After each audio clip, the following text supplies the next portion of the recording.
Les relations amoureuses en milieu scolaire constituent-elles un danger pour les apprenants pendant que certains élèves pensent que non, d'autres répondent oui et affirment qu'elles peuvent interrompre le cursus scolaire de l'apprenant. C'est pour débattre de la question que nous recevons les élèves du complexe scolaire Houphouët-Boigny dans cette émission. Bonsoir à vous et bienvenue dans Jeunesse Oblige.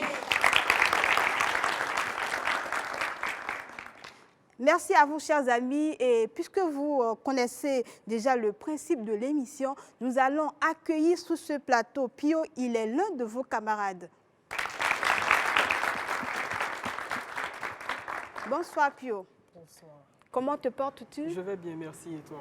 Je vais bien aussi. Eh bien, chers amis, je vais vous laisser en compagnie de votre camarade. Il va se charger de conduire le débat et moi, je vais revenir sur ce plateau d'un instant à un autre.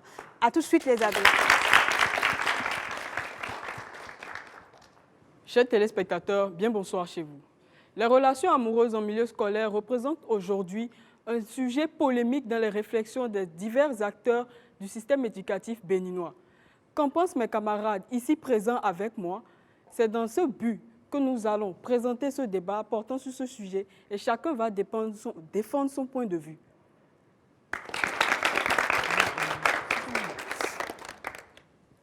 Sans plus tarder, nous allons planter le décor avec Méoli qui va nous dire ce que tu penses des relations amoureuses en milieu scolaire. On m'appelle Sono Méola. Pour moi, l'amour, c'est un sentiment intense, incontrôlable, qui suscite un attachement envers un autre. Les relations amoureuses en milieu scolaire traduisent une sorte d'attraction entre un garçon et une fille.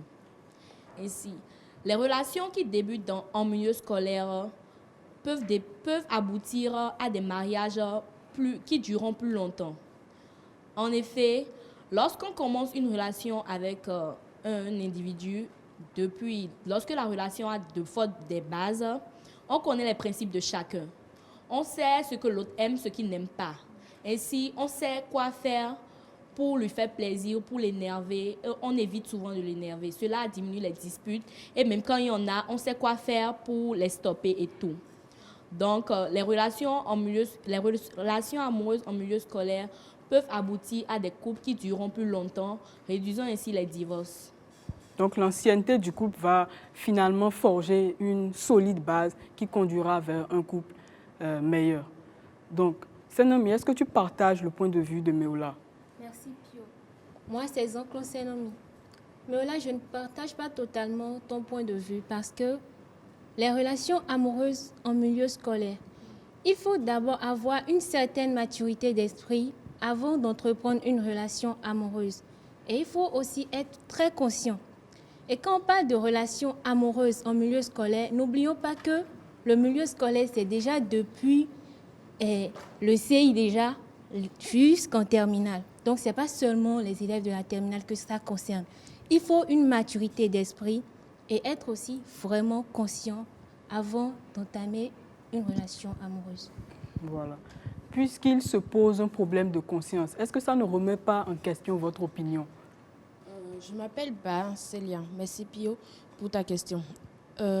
Moi, je pense que la conscience, c'est vraiment la base. C'est ce qui est important dans les relations amoureuses en milieu scolaire. Parce que tout élève conscient et tout élève qui sait que son objectif est de réussir, son objectif est de bien terminer son cursus scolaire, peut avec sa conscience, éviter de mélanger les études et les relations amoureuses. Parce qu'on peut très bien être dans une relation amoureuse et faire en sorte de d'évoluer sur le plan des études, nous pouvons bien nous entraider avec, si j'ai un conjoint par exemple, je peux bien lui dire de m'aider dans telle ou telle matière dans laquelle lui travaille plus que moi par exemple. Nous pouvons bien nous entraider et nous aider à évoluer. Forcément. Amos. Bon, d'après mon analyse, l'amour c'est une bonne chose et puis bon, nous sommes tous nés de l'amour. Mais l'amour au milieu scolaire, c'est pour beaucoup synonyme de distraction et de sexe. Tout d'abord, l'amour, c'est de l'énergie. Dans le monde scolaire aussi, nous déployons aussi de l'énergie. Donc, il y aura conflit entre les deux, de sorte que l'intelligence ne va pas s'asseoir. Alors, ce conflit peut entraîner un manque de performance au niveau études, de sorte que nous soyons performants en amont et moins en études. Alors, dans ces conditions, les relations amoureuses en milieu scolaire ont-elles leur place? Je m'appelle Wensou Nelly. D'abord, je voudrais préciser quelque chose. Le sujet, ou bien le terme peut-être, c'est les relations amoureuses en milieu scolaire. Tout se dit déjà dans le nom, relations amoureuses. Arrêtons de stigmatiser ou bien de coller des étiquettes ou carrément des préjugés sur ce mot. Relation amoureuse n'est pas synonyme de relation sexuelle. Alors, on peut très bien être en relation amoureuse qui est synonyme d'amitié, qui est notamment la base de toute relation entre deux êtres humains et pouvoir avancer à l'école. Le sexe n'a pas sa place là-dedans. Nous parlons d'abord de relations amoureuses, pas de relations sexuelles. C'est ce que je voudrais souligner. Je m'appelle Fabon Harold. J'infirme cette assertion de ma camarade. En premier lieu, personne n'a encore étiqueté le sexe et aux relations amoureuses. En second lieu, maintenant, ce que j'aimerais faire sortir, c'est que je vais faire un inventaire des différentes conséquences. Je vais aller directement au but. Un inventaire des différentes conséquences des relations amoureuses. Vraiment, nous avons les grossesses précoces, la sexualité précoce, changement de comportement avec les parents. Est-ce que les relations amoureuses valent-ils vraiment quand, au regard de ces différents effets, est-ce que les relations amoureuses valent-ils vraiment? Entendez vous-même, grossesse précoce. Une fille ne peut pas être sur les bancs et être enceinte. Ça détruit d'abord sa morphologie. Elle ne peut plus croître normalement. C'est ce que j'aimerais faire sortir à ce niveau. Donc, oui, Esther. Moi, c'est Kossou Esther. Je ne suis pas d'accord avec toi. Puisqu'une fille ayant reçu une bonne éducation sait pourquoi elle est envoyée à l'école. Elle sait qu'elle est envoyée à l'école pour étudier. Mais l'école, c'est aussi un autre monde. C'est un peu comme la jungle. À l'école, on fait des expériences qu'il ne faut plus reprendre. Ça nous apprend à savoir nous comporter dans la vie active.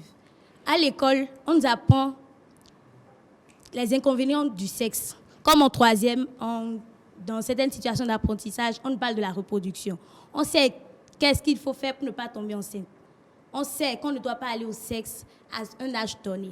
Donc ça pousse une fille bien éduquée avec qui les parents en parlent à la maison, à se dire « Ah, je suis dans une relation amoureuse, mais je sais que je n'irai pas au sexe avant tel ou tel âge. » Je conteste totalement ce que tu as dit.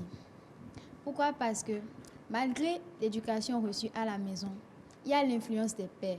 On vient à l'école, on se crée des amitiés. Une fille peut être toutefois influencée par ses camarades filles. Il y a ça. Elle pouvait être une bonne fille à la maison et tout. Elle vient à l'école, sa mentalité change au regard de ce qu'elle voit. Ses copines sont bien habillées.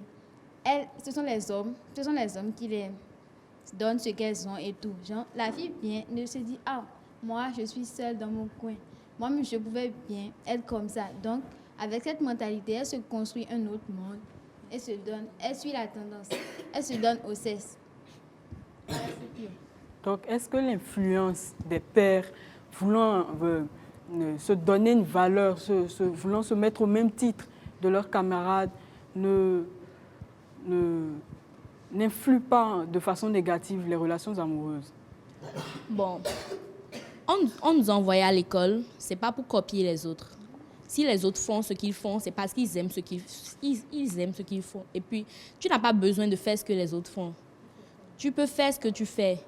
Ça ne te rend pas inférieur à eux ou ils ne sont pas supérieurs à toi. Vous êtes les mêmes choses. Les hommes leur payent les trucs. Tu as de parents. Si ça te plaît, tu peux étudier, tu vas te payer ça plus tard. Tu n'as pas besoin d'aller au sexe avec quelqu'un pour qu'il te paye quelque chose. Donc, si tes camarades font, certains trucs avec des hommes pour qu'ils leur payent des choses. Tu n'as pas besoin de faire comme elle, en fait. Si tu as été bien éduqué à la maison, tu sauras qu'on ne copie pas les autres. Ça, c'est clair. J'aimerais ajouter quelque chose. On a dit relations sexuelles en milieu scolaire. J'aimerais mettre la relation amoureuse, excusez-moi, en milieu scolaire. J'aimerais mettre l'accent sur le milieu scolaire. N'oublions pas qu'il y a la puberté qui intervient à un âge donné. Et une fois la puberté, on n'arrive plus à se contrôler par moment. Il y a des comportements qui changent. Et donc, quand on commence déjà par fréquenter un sexe opposé à nous déjà, nos comportements changent même envers nos parents à la maison. Et pour éviter tout ça, il faut donc s'abstenir du sexe et donc s'occuper de nos cahiers pour une meilleure évolution. Moi, c'est Agossou Ronel. Je ne suis pas... Certes, j'adhère à ton opinion. Mais quand on dit école, c'est vrai, il faut aller à l'école, travailler, être meilleur, avoir un bon diplôme et tout ira après. Néanmoins, l'école, c'est la base de tout. L'école, ce n'est pas seulement un lieu où on vient travailler pour connaître beaucoup de choses, non. Je rejoins l'opinion de Esther. Elle dit que l'école, c'est quelque part où on apprend. Donc l'école, elle dit que l'école, c'est la jungle. Donc l'école, c'est quelque part où on apprend. On n'apprend pas seulement dans les cahiers. Il y a certaines choses que les cahiers ne nous disent pas. Et c'est sur les bancs que parfois on connaît le premier amour. Moi, je ne pense pas que si les deux conjoints sont inconscients, ils puissent aller au sexe. Ils peuvent aller au sexe, mais s'ils sont déjà conscients à leur niveau, tout va bien. Parce que l'un peut amener l'autre à comprendre des choses que l'autre ne comprend pas. Mais pas forcément aller au sexe. Merci. Thibaut. Oui, moi c'est dit, Thibaut. Je désapprouve totalement l'opinion de Ronel parce que ce n'est pas forcément le premier amour qui est sur le banc. Parce que nous sommes encore des écoliers, nous sommes encore des enfants. Nous allons encore à l'école et on a été envoyé à l'école pour le travail et non pas pour parler de relations amoureuses. Non. Le premier amour n'est pas forcément sur le banc. Pourquoi? Parce que nous ne nous connaissons pas encore très bien. Même si vous pouvez être amoureux à l'école pendant très longtemps, vous dites que vous connaissez, mais vous ne connaissez pas vraiment ce qui est caché au fond de l'autre. Non, vous ne pouvez pas dire ça. Et il y a aussi ça. Vous ne pouvez pas aussi dire que si on est conscient, on ne peut pas aller au sexe. Non. Lorsque le sexe nous prend, on ne pense plus à rien d'autre. Mais après avoir posé l'acte, c'est là on se dit, mais qu'est-ce que j'ai fait? Qu'est-ce qui s'est passé? Alors moi, c'est Akpo Kelly. Je ne suis pas d'accord avec l'opinion de mon camarade parce que l'amour, c'est quelque chose de naturel. C'est un sentiment qui vient au hasard. On ne choisit pas de tomber amoureux de quelqu'un. Et l'amour ne peut pas nous freiner dans l'accomplissement de nos rêves ou de nos études. L'amour nous prépare à la vie de couple. Elle nous aide. Notre conjoint et nous partageons des moments ensemble. On apprend de nouveaux trucs et ils peuvent nous aider à évoluer dans la vie. Alors, je suis contre parce que l'amour, c'est quelque chose de naturel. On ne peut pas empêcher quelqu'un de tomber amoureux. On peut utiliser l'amour pour accomplir de belles choses. Comme l'amour a un besoin naturel et que ça vient naturellement de la personne, en quoi est-ce que ça peut impacter réellement les études? Vu qu'elle-même elle a dit l'amour c'est un besoin naturel, bon, elle ne peut pas avoir un conjoint dans sa propre classe et puis être totalement concentrée sur le couple. Il peut arriver des moments où elle se dit, bon, je vais jeter un coup d'œil pour le voir, l'autre aussi lui jette un coup d'œil et puis bon, ça commence, ils se mettent à rêver et tout, et puis ils oublient totalement le cours. Il n'y a plus la concentration et il y a le manque de compréhension. Donc on peut conclure automatiquement que l'amour commence par pétiller en nous, la chute des études commence. C'est imminent. Tu vois un peu ce que tu dis? Oui, forcément. Oui. Moi, c'est Oswald Agbalong. Je ne suis pas très d'accord avec ce que mon cher camarade Amos a dit. Dans le cas où ils sont dans la même classe, si toi, par exemple, maintenant, tu as une copine dans ta classe et que toi, tu ne fais que te prendre des notes 2, 3, 1, 0 et que maintenant, toi, ta copine, elle prend les 15, les 16, les 17, les 18. Toi-même, tu auras honte. Et bon. Tu auras honte et tu seras très, très voilà. obligé de travailler. Voilà. Effectivement, c'est vrai ce que tu dis. Oui, c'est vrai. Mais bon, tu parles, bon, ce que tu as dit, ça dépend aussi de la maturité d'esprit de chaque élève. Ça dépend de chacun des élèves. Et je vois que, bon, la majorité des élèves n'ont pas encore acquis cette maturité d'esprit qu'il faut pour pouvoir comprendre et suivre le cours sans penser à leur go, leur chéri, leur petit ami, comme on le dit entre nous. Tu vois un peu ce que je veux te dire? Je le rappelle, c'est Ronel Agossou. J'aimerais renchérir ce que mon camarade a dit. Quand vous êtes amoureux, vous ne pensez pas aux effets négatifs. Tu dois vouloir le bien de ton copain et lui aussi, vice-versa. Elle serait forcément gênée si vous êtes dans la même classe et qu'elle travaille et que toi, tu ne travailles pas. À ce moment-là, elle va se rapprocher de toi et te demander qu'est-ce qui ne va pas, pourquoi tu ne travailles pas, qu'est-ce que tu ne comprends pas. Elle va te poser des questions et elle va te parler. Elle va t'amener à comprendre toi-même que le travail est important dans la vie. J'aimerais rappeler quelque chose.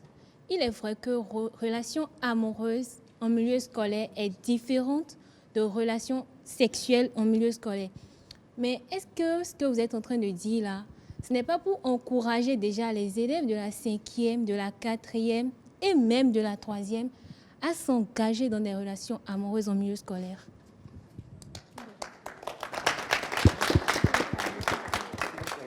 Oui. Je tiens aussi à souligner que tout le monde n'a pas la maturité nécessaire pour affronter toutes les situations. Nous, par exemple, on n'est pas assez mature pour se dire oui, je suis en copinage avec telle ou telle personne. On n'est pas encore à ce stade.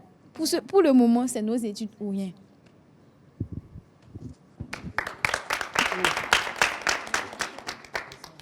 Je me nomme Patine Roxane. Je ne suis pas totalement d'accord avec Chancel. Parce que l'école, c'est un environnement où on se côtoie. Et aussi l'amour, c'est un sentiment innocent. Et on peut facilement tomber amoureux parce qu'on se côtoie, on se voit tous les jours. Mais bon, si tu es amoureux de quelqu'un, vous devez fonder une base. On doit réussir ensemble, on doit grandir ensemble, on doit triompher ensemble, si vous vous aimez vraiment. Je tiens à ajouter que l'école, ce n'est pas un lieu de rencontre. C'est un lieu d'éducation. On est venu à l'école pour recevoir l'éducation donnée, pour survivre, pour construire un avenir radieux et meilleur. Nos parents ne nous ont pas envoyés à l'école pour reprendre les mêmes erreurs qu'ils ont faites dans le passé. Si les parents voulaient qu'on devienne des filles de mœurs légères, on n'allait pas être à l'école. L'école, c'est un lieu d'éducation, point. Donc, j'aimerais te poser une question. Pour toi, il faut arriver où pour commencer les relations amoureuses ou quoi là? Moi, d'abord, il faut avoir la maturité nécessaire et le bac.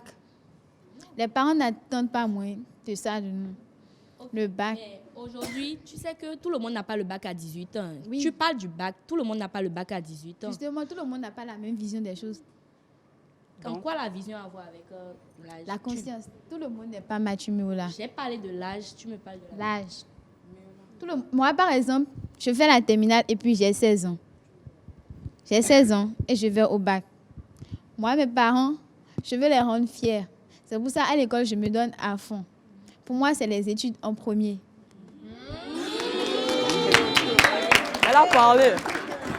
Elle a parlé. C'est vrai, on nous a envoyés à l'école pour étudier et que l'école n'est pas un site de rencontre. Mais au bout d'un moment, on ressent. On a des sentiments. On ne peut pas nier ces sentiments. Parce que quoi? On est là pour étudier. C'est ainsi qu'on a une certaine attirance envers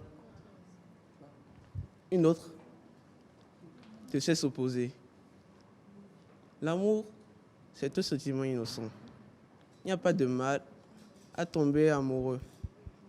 Et ça ne perdure pas aussi les études si on s'organise très bien. C'est tout. C'est vrai qu'on ressent une attirance donnée avec le sexe opposé, mais il faut savoir canaliser ces sensations. Il faut avoir... En fait, tout c'est la maturité la chose en fait. Et quand on n'a pas la maturité, on fait comment? Quand on n'a pas la maturité, tu attends, on s'abstient. Il faut savoir s'abstenir. Maintenant, comme ce n'est pas... Comme l'amour, on ne le provoque pas et que ça vient comme ça, quand ça vient, tu fais quoi? Bah, tu te fixes un but dans la tête. Pour le moment, ce n'est pas ça. Pour le moment, c'est mes études. Je me nomme Badessi Gladys. Par rapport à ce que tu viens de dire, est-ce facile de réprimer ces sentiments? Parce qu'à un certain âge, la puberté intervient et il y a plusieurs facteurs qui rentrent en jeu. Est-ce vraiment facile de réprimer ces sentiments de Srekassi? Moi, c'est Thibaut. Je vais répondre à ta question. Tu as dit la puberté intervient. Mais quand la puberté intervient, ça ne veut pas dire que c'est l'amour qui intervient. Mais dans la puberté, c'est le sexe aussi qui intervient. Et quand la puberté intervient, il y a toute tendance à aller au sexe. Et c'est le sexe qui peut aussi causer des dégâts. Exemple, les grossesses précoces, les maladies sexuellement transmissibles, les échecs scolaires, avortements et autres. Non, on ne peut pas dire que c'est quand la puberté intervient, on a tendance à avoir des copains, mais non, quand la puberté intervient, c'est le sexe aussi qui intervient. On ne peut pas dire ça. Je réponds à ta question. Non. Pour te répondre plus directement, la puberté ne veut pas dire aller au sexe en même temps. Ça dépend de ta maturité et de ta conscience. Si tu te sens capable, si tu te sens, conscient de ce que tu veux faire, de tes objectifs, tu vas pouvoir te fixer une limite de dire, ah, telle chose je ne peux pas faire, telle chose je ne peux pas faire. Voilà. Moi, j'aimerais juste rajouter quelques idées à ce que mon camarade Thibaut vient de dire. Déjà, à partir de l'âge de 12 ans, la puberté intervient vraiment. Dieu nous a donné les capacités de procréer. Les femmes ont les gamètes femelles, les hommes aussi ont les spermatozoïdes. Maintenant, est-ce que c'est faux? C'est ça, c'est normal. C'est faux, ce n'est pas faux. C'est normal de procréer à cet âge, c'est normal. Mais dans la logique, ce n'est pas logique. À un âge donné. À partir peut-être de 20 ans, là, tu peux penser à procréer, mais là, maintenant, tu ne peux pas. Normalement, l'élève ayant la pensée nécessaire, la pensée normale, ne peut pas penser ainsi. Ce n'est pas normal. On ne peut pas remplacer assiduité, discipline par amour et sexualité. On nous a donné des conseils et ce qu'il faut faire lors de ces divers événements. Si tu dis que c'est vrai, Dieu nous a donné des ustensiles pour procréer. Ah, c'est de la cuisine, la quoi. Vérité. Genre, c'est la Mais cuisine. on nous a aussi appris comment résister, comment s'adapter à ce genre de phénomènes. Toi, qui tu se t'adaptes produit comment? entre autres. Tu t'adaptes comment, toi? Moi, je ne m'adapte pas, en fait. Ah, tu t'adaptes pas? Ah. Moi, je m'appelle Moussa Boro Alimat. J'aimerais te poser une question. Quand tu parles de s'adapter, tu parles de faire quoi, en fait? De dire, genre, Oui. quand le sexe Tu vient, fais quoi? c'est-à-dire, je lui dis, bon, toi, sexe va de côté, c'est ça? Non, le sexe, c'est un besoin naturel. On ne peut pas repousser le naturel. Le naturel, ça vient et on le prend. Et c'est comme ça. Ok, tu as raison. Mais quand on parle de s'adapter, si vous êtes par exemple chrétien, vous pouvez mettre votre couple là à Dieu, vous remettre votre couple à Dieu pour qu'il vous aide à vous abstenir jusqu'au mariage ou bien comment vous voulez faire. Mais on peut s'adapter genre, à s'abstenir, mettre votre couple mettre votre fille dans la vie, dans les mains de Dieu, pardon, pour que Dieu vous aide à avancer, à grandir ensemble. Merci. Je vais souligner, pour te rejoindre, je voudrais te dire que si tu ne trouves pas le partenaire avec qui aller au sexe, tu vas y penser. Si tu ne trouves pas le partenaire avec qui aller au sexe, tu vas y penser. Est-ce que tes pensées vont se porter sur le sexe? Il y a ça. Et aussi, on va souligner que la plupart des jeunes aujourd'hui qui ont des partenaires manquent de maturité, 1. Et 2, manque de respect à leurs parents à la maison. Tu te crois grand, tu te crois mature, tu crois que tu es indépendant. Or, c'est faux, tu dépends toujours de tes parents. Tu as posé la question que si tu ne trouves pas le partenaire à qui penser, est-ce que tu y penseras? Je voudrais te rappeler que nous sommes à l'école. Et à l'école, il y a 2 sexes opposés. C'est normal. Tu ne peux pas ne pas avoir quelqu'un à qui penser. Parce que tu es tout le temps avec les autres. Tu es une fille, tu es tout le temps confrontée aux garçons. Il y aura toujours quelqu'un qui te plaira et qui te poussera à penser à cela. Tu n'as pas besoin forcément d'être en relation. Toi, tu penses à qui? L'amour est un phénomène naturel, tu as dit. Tu as dit que l'amour est un phénomène naturel. je ne refuse pas. Mais si ton cœur ne tombe pas sur quelqu'un, si ton cœur n'a pas de lieu. Bah, c'est vrai. Tu as un cœur en béton, on fait comment? Si ton cœur est renfermé, si tu ne trouves pas, comme vous dites, l'âme sœur sur les bancs, tu fais comment? Tu t'adaptes, c'est ça? Si ton cœur est en béton, ça fait ton problème.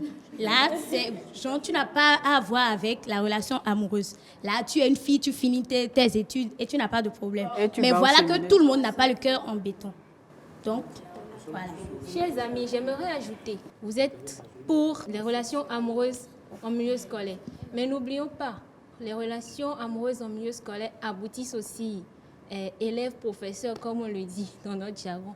Et qu'est-ce que vous en pensez déjà des relations amoureuses en milieu scolaire concernant les élèves et les professeurs? Encore une fois, c'est Agossou Ronel. C'est vrai, je ne vais pas nier que dans relation amoureuse en milieu scolaire, il y a aussi professeur-élève.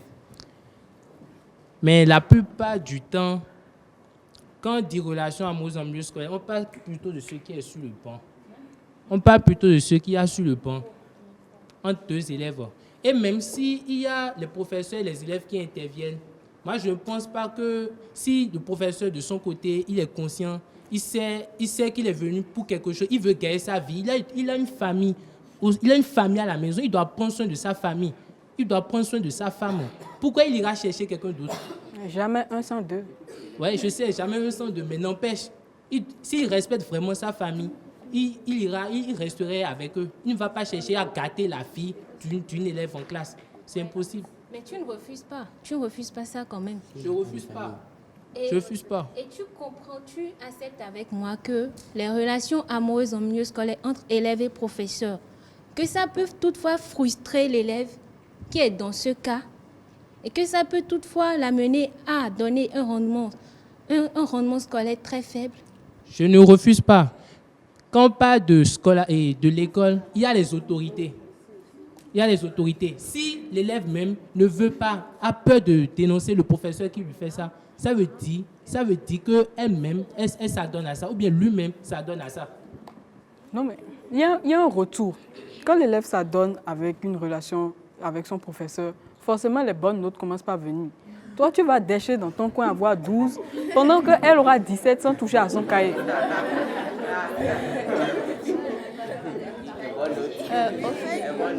Au fait, tu as dit que si un professeur draguait une élève, qu'elle peut bien aller voir les autorités. Tu peux me dire comment un professeur te drague? Bon, des professeurs te draguent dans une même salle. Toi, une fille, tu n'es pas confrontée à un seul professeur, mais tu es confrontée à plusieurs professeurs. Tu te dis, j'ai mes parents à la maison. Que vais-je dire à mes parents? Comment ça a commencé? Comment expliquer? Comment les expliquer? Comment venir devant mes parents et dire, bon, maman, mon prof de maths m'a courtisé, il m'a demandé d'être avec lui, il m'a demandé telle chose. Ou comment aller voir les autorités et leur dire, voilà, le professeur que vous aviez engagé, je ne sais pas, il est venu là pour me gâcher l'avenir au fait. D'abord, tu dis à tes parents, il y a un professeur qui me drague. Tu penses que tu vas encore continuer dans cette école? Tu penses que tu vas encore continuer dans cette même optique de continuer les études là? Non. Tes parents n'auront pas, c'est pas que tes parents n'auront pas confiance en toi, mais ils n'auront pas confiance en l'établissement dans lequel tu te trouves. C'est impossible. C'est carrément impossible.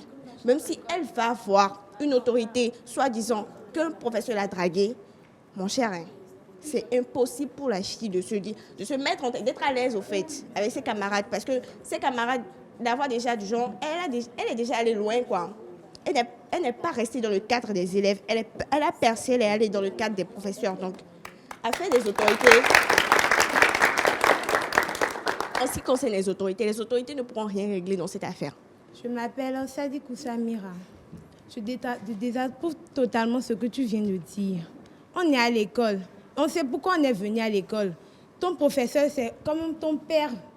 Genre, ta maman. Ça fait partie de tes parents. Tu peux me dire maintenant que quelqu'un d'âgé peut t'interpeller et te dire, voilà, tu me plais, j'aimerais avoir des relations amoureuses avec toi. Tu vas accepter? Tu peux accepter ça? Tu ne peux pas accepter. Je ne dis pas d'accepter. Je ne dis pas d'accepter. Tu as dit que les professeurs sont déjà comme tes parents, des trucs comme ça. Mais dis-moi, quand chez un professeur, quand ça arrive au niveau de la quarantaine, il y a un truc façon, une adolescence façon qui le monte à la tête. Et puis, une crise de quarantaine, voilà. Et puis, ils ont tout le temps l'envie d'aller faire les bonnes choses, au fait. Faire, nous, les bonnes choses, les jeunes, au fait. Parce qu'ils se disent déjà, j'ai déjà goûté à ce qui est chez moi. J'ai déjà procréé avec ce qui est chez moi. Donc, qu'est-ce qui me reste? J'ai besoin d'avoir de nouvelles saveurs. Donc, j'ai besoin d'avoir de nouvelles saveurs. Et tu ne peux pas dire à tes parents ce n'est pas la guerre. qu'un prof me drague et penser continuer dans une optique dans cette école, jamais. Pour rester dans le temps imparti, nous allons cesser momentanément ce débat qui est intéressant pour accueillir Mademoiselle Victoire qui va nous présenter l'invité du jour. Merci beaucoup à vous, chers amis. J'ai particulièrement aimé les discussions. Merci à chacun de vous d'avoir si bien participé au débat. Est-ce que vous pouvez applaudir pour vous-même? Et merci à toi, Pio, d'avoir conduit les discussions. Nous allons raccompagner Pio, s'il vous plaît. Eh bien, chers amis, comme je l'avais annoncé, nous allons à présent recevoir notre invité sur ce plateau. Bonsoir tout le monde. Elle est là, notre invitée. Bonsoir, Madame Karen Ganyek-Bidji. Vous avez suivi nos jeunes sur la thématique du jour, pour ou contre la relation amoureuse en milieu scolaire. Déjà, qu'est-ce que vous pouvez dire par rapport à tout ce qu'ils ont dit? Merci bien. Je tiens à remercier les jeunes, chacun dans son positionnement et sa défense. Merci à vous et merci aux initiateurs de l'émission. Pour ou contre la position de la relation amoureuse en milieu scolaire, je dirais que chacun a avancé son point de vue. Mais quand on part du côté psychopédagogue, on pourra dire tout simplement que la relation amoureuse en milieu scolaire, la meilleure posture ou la meilleure position, c'est d'être contre. Contre, pas que ceux qui ont dit qu'ils sont pour ont tort. Non, pas du tout. Il y a une nuance. Tout le monde a raison de son côté. Tout le monde a raison selon sa position et les arguments que chacun a développés et j'ai suivi. Mais vous savez, quand nous parlons de l'amour, l'amour c'est quelque chose qui est inné en l'individu et qui n'a pas d'espace pour ça. Or, c'est quand il y a le vivre ensemble d'un homme et d'une femme que naît ce sentiment. Et l'école est, je pourrais dire, l'espace le plus averti pour avoir des sentiments dans ce milieu-là. Or, quand nous allons à l'école, on dit aux enfants qu'il faut pouvoir se côtoyer pour créer des relations sociales, pour pouvoir avoir une socialisation au sein de la société. Donc, on ne peut pas empêcher des sentiments qui sortent de la fraternité de naître entre eux. Mais, toutefois, on ne doit pas en faire... vous savez, parler des relations amoureuses en milieu scolaire, c'est un sujet assez polémique.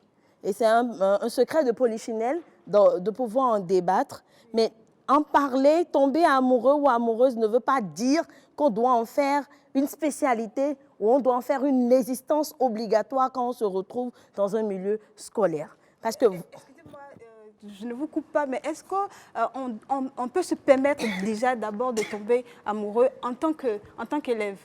En tant qu'élève, je dirais non. On ne peut pas se permettre de tomber amoureuse parce qu'il y a assez de conséquences qu'on n'arrive pas à maîtriser selon l'âge. Parce que souvent, on se retrouve dans la tranche d'âge 9 à 16 ans. Et quand on est dans cette tranche d'âge, c'est l'adolescence à plein nez. Et cette adolescence-là, les enfants n'ont souvent pas la tête sur les épaules, ils n'ont pas assez de maturité pour pouvoir digérer et supporter ce sentiment à laquelle l'amour. Déjà que nous sommes grands, nous avons une profession, nous avons un avenir et ça ne marche pas entre adultes. Allez-y voir les conséquences que cela peut porter entre adolescents en milieu scolaire. Voilà. Et donc, c'est pour ceux qui soutiennent la chose. Tout à l'heure, vous avez dit qu'on ne peut pas se permettre de le faire. Et ceux qui l'ont soutenu... Merci bien, je l'avais dit tout à l'heure que ce n'est pas parce qu'ils sont pour qu'ils ont tort. Non. Ils ne peuvent pas empêcher l'état d'âme qu'ils ont, le sentiment, ils ne peuvent pas s'empêcher ou lutter contre ce qu'ils ressentent. Mais ils peuvent arriver à mettre ce sentiment-là dans un espace de retardement, à ce que cela ne puisse être exploité qu'au moment où ils sont vraiment accessibles à pouvoir contenir ce sentiment-là. Je peux dire que j'admire telle fille dans ma classe, elle est la première, je l'aime bien, et penser que c'est de l'amour. Parce que je dirais tout simplement, même les adultes n'arrivent pas encore à contenir ce que c'est que l'amour. Donc les adolescents ne pourront pas contenir ce que c'est que l'amour. On pense qu'on est amoureux, mais ce n'est pas le cas. C'est des sentiments où ça les met dans des états qu'ils n'arrivent plus à contrôler plus tard. Et on se dit, je l'aime, je ne fais que penser à cette personne-là. Déjà que vous ne pensez qu'à cette personne, à quel moment voulez-vous vous concentrer sur vos cours, vous concentrer sur vos exercices pour pouvoir amener le résultat escompté à la maison. Donc, c'est là que le couac naît et on se dit, je peux ressentir des choses, je suis un humain, c'est normal. Je peux apprécier une personne, mais je ne peux pas en faire un espace où je développerai, où j'enfoncerai les racines de ce sentiment-là. Non. Nous allons maintenant à présent, quelles sont les conséquences alors de ces relations amoureuses en milieu scolaire? Ok, merci beaucoup. En tant qu'accompagnatrice parfois des enseignants dans les collèges et publics comme privés, je pourrais dire tout simplement qu'on assiste à des situations comme conséquence de la vie amoureuse en milieu scolaire. Je prends un cas simple d'une jeune fille qui travaillait bien. Elle était la première de sa classe, elle était en terminale D, je crois. Mais il s'est fait parce qu'elle est tombée amoureuse de leur responsable de classe. Parce que le jeune homme, il porte les jolies baskets, il s'habille bien, il a les cheveux frissonnants sur la tête et c'est toujours lui qui a le plus beau kaki de la salle. Elle s'est entichée de cela, elle s'est dit qu'elle était amoureuse. Mais de la première, elle est passée à la 10e place. Elle a vraiment chuté. Elle a quitté le premier trimestre. Elle était la première, mais le second, elle est passée à la 10e place. Et il s'est fait que il y a une des enseignantes qui leur fait la biologie, qui s'est rapprochée d'elle parce qu'elle était brillante en biologie. Elle lui a posé la question de savoir ce qui se passait. Et c'est là elle a dit, je suis amoureuse de tel garçon, je n'arrive plus à me concentrer en classe. Quand vous parlez ou bien quand il prend la parole en classe, je ne vois que lui. Je ne me concentre plus. Et vous voyez, là déjà, c'est les premières conséquences qu'on peut avoir dans un engagement de sentiments en milieu scolaire. Il y a d'autres espaces où, par exemple, comme conséquence, quand on prend la Saint-Valentin, le 14 février, on voit que tous les élèves, les élèves des écoles, et privées comme publiques, on se met dans la couleur rose, on ne pense qu'à acheter un cadeau pour son partenaire. Et peut-être que si ce jour, il y a une interrogation, on passe à côté. Parce que la priorité n'est plus d'avoir des bons résultats en cet instant, mais la priorité, c'est de pouvoir être la choyée ou bien la privilégiée du copain ou de la copine qui est dans la même classe peut-être, ou bien qui est dans une autre classe avec soi. On assiste même à des faits où ce n'est plus, quand vous allez au censorat ou bien à la surveillance, ce n'est plus une question de, ils sont venus en retard, ils n'ont pas fait les exercices, mais c'est plutôt des bagarres que les enseignants viennent régler. Il a pris mon copain, elle a souri avec ma copine, etc. Donc, la préoccupation première des adolescents en ce moment n'est plus l'étude pour lesquelles on les a envoyés, mais plutôt comment faire demeurer la copine indéfinie de l'autre, comment faire devenir ou demeurer le copain indéfini de l'autre. Maintenant, comme conséquence, c'est qu'on n'a pas les résultats escomptés. Soit cet enfant, il devient absent, distrait. Même à la maison, il commence par sortir des caprices que les parents parfois n'arrivent pas à contenir. Parce que l'enfant qui était peut-être calme commence pas à changer. Il y a des moments où on assiste même à un développement du mensonge. Parce qu'il a besoin ou elle a besoin d'aller voir son copain, d'aller voir sa copine. On commence par mentir. On dit, je vais aller au TD, je vais aller à tel. Le censeur nous a convoqués. Le suivant, et de mensonge en mensonge, on arrive à un seuil où on ne peut plus dire la vérité. Et dès cet instant, première conséquence, l'éducation prend un coup. On se dit, cet enfant, c'est un menteur, c'est un voleur, parce que l'enfant qui veut acheter de cadeaux à son copain ou à sa copine ira prendre l'argent de papa et de maman si le petit déjeuner ne suffit pas. Donc, dès cet instant, on assiste au vol qui s'installe. Et pire aujourd'hui, comme conséquence, on a l'influence de la modernité, où les enfants ont envie de copier ce qu'ils voient dans les feuilletons, ils ont envie de faire exactement comme les telenovelas. Et on se retrouve dans cette posture où les enfants se disent qu'ils peuvent contrôler cela. Mais dans le fond, ils n'y arrivent pas. Parce qu'on ne peut pas pourchasser 2 lièvres à la fois. Ce n'est pas possible. D'accord, merci beaucoup Merci à à vous, vous. madame. Vous aurez compris, chers amis, tout ce que madame Karen Ganyek-Bedi nous a dit sur ce plateau. Eh bien, nous allons à présent prendre les questions. Je suis sûre que vous en avez. La question que je voudrais vous poser est, pour ceux qui sont victimes de ce sentiment-là, que leur suggérez-vous? Merci bien. On est victime quand on décide de l'être. Quand on va, on est victime quand on est victime quand on décide de l'être. Ça peut être un peu fort pour vous, mais je m'explique. Tout Oui, vous simplement, quand vous sentez en vous le désir d'un garçon, vous êtes dans une position où vous devez donner un résultat à la fin. Tout à fait. Vous savez qu'en vous engageant sur ce chemin, ça va vous faire un double travail, un double sentiment et une double réflexion. C'est à vous, soit d'en parler à un aîné autour de vous, si vous ne pouvez pas en parler à papa et à maman, trouvez un enseignant responsable que vous avez observé, vous savez qu'il est conscient, qui peut vous accompagner, à qui vous en parlez. Ou vous cherchez une aînée que vous avez qui est proche de vous, qui ne va pas vous conduire dans la dérive avec de mauvais conseils, à qui vous en parlez. Et cette personne pourra vous donner des conseils, vous accompagner, afin que vous puissiez refouler pour le moment des études ce sentiment-là. Ou bien, vous déclarez le sentiment à celui pour que vous le ressentez, mais vous vous entendez sur les b.a.-ba. Le b.a.-ba, c'est pas de sexe, parce que quand vous vous mettez ensemble avec quelqu'un, vous ne savez pas l'éducation qu'il a reçue. Au moment où vous allez dire, oui, on est amoureux, mais on n'ira pas au sexe, le jour où il va te dire, si tu m'aimes réellement, il faut qu'on aille au sexe, qu'est-ce que tu pourras faire en ce moment? Déjà, en tant qu'élève, est-ce qu'il faut prendre ce risque-là, se mettre dans une relation? Est-ce que plus tard, on ne va pas aboutir au sexe? En tant que sociologue, je vous dirais non. Quand on est dans le scolaire, il faut rester dans le scolaire. Mais en tant que mère, et avec les changements qu'on observe aujourd'hui au sein de la société, je pourrais dire qu'un enfant qui est déjà en première, en terminale, qui éprouve des sentiments, mieux vaut l'écouter, l'assister et l'accompagner, que de le refouler complètement pour qu'il tombe dans la fosse et ne puisse plus s'en sortir. Donc, mon côté mère me dit oui, je peux accepter que mon enfant me dise que maman, j'éprouve des sentiments pour tel, parce qu'il y a aujourd'hui assez de choses, les télénovelas, les films, qui les mettent dans des dispositions que vous ne pouvez pas contrôler à tout moment. Donc, dès cet instant, on peut dire oui, ok, amène-le. On peut autoriser l'enfant. Oui, on peut l'autoriser, amène-le, on discute, on fait le suivi. Là, ça devient la double charge des parents de faire le suivi de ce qui se passe entre vous. Que les visites soient sous le nez des parents. Mais aujourd'hui, combien de parents pourront l'accepter selon l'éducation et la coutume que nous avons comme héritage au Bénin? Je ne pense pas. Mais je dirais tout simplement, si un enfant a ce sentiment, qu'il en discute avec des personnes adultes, on va l'orienter, le conseiller et lui trouver le bon chemin pour s'en sortir. Si ce copain-là est réellement amoureux d'elle, il attendra le temps que les deux finissent les études et se retrouvent après pour avancer. J'aimerais vous demander, selon vous, à quel âge l'on pourrait s'engager dans une relation amoureuse?